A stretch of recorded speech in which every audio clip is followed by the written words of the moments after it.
Why do we need to bring our nafs in control? Become subjected to the hardship of Shariat. Everything that you are doing, your mindset should be that I'm about to take this decision. Is it in line with Shariat or not? That doesn't happen on its own. You have to be in an environment. You need to be among people who think like that. Because otherwise you would say, well, A is doing that, B is doing that, C is doing that, why shouldn't I do it? That would look as the norm. You will be deceived by that, everybody is doing it, so this should be the normal thing to do. This should be the right thing to do.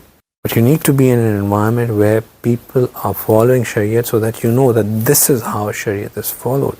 This is what needs to be done. This is how things are done which are acceptable to Allah subhanahu wa ta'ala. Again, if you're going to the gym, you go to your corner gym where they have, your friend has put up a few dumbbells and a bench press and some shoulder press and all of that. It will, your right arm would be bigger than your left arm. Your biceps would be, stronger, but that's pretty much about it. But if you go to a proper gym, a proper coach, each body part would be defined.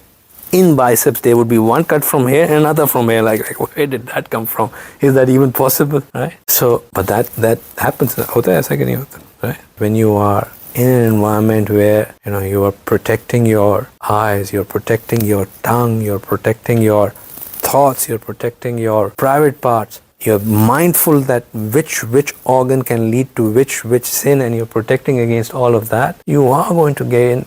You're going to become a spiritual bodybuilding champion.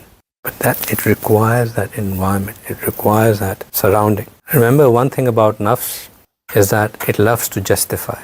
The nafs is very smart and it justifies.